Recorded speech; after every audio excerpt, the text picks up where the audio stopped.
County, Central and Jefferson counties, St. Clair County. It's for me again. 3:15 p.m. Central Daylight Time.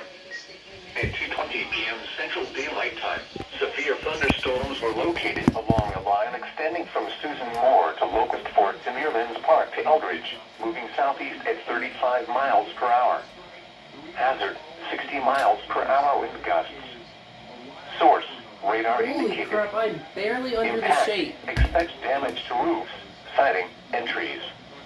Locations impacted include Birmingham, Vestavia Hills, Homewood, Mountain Brook, Trusto, Hueytown, Gardendale, Bell City, Irondale, Fleet, Moody, Fairfield. I'm like Rainbow City, close to be under that. Springville, Boonville, Dora, Center Point, Pleasant Grove, and Clay.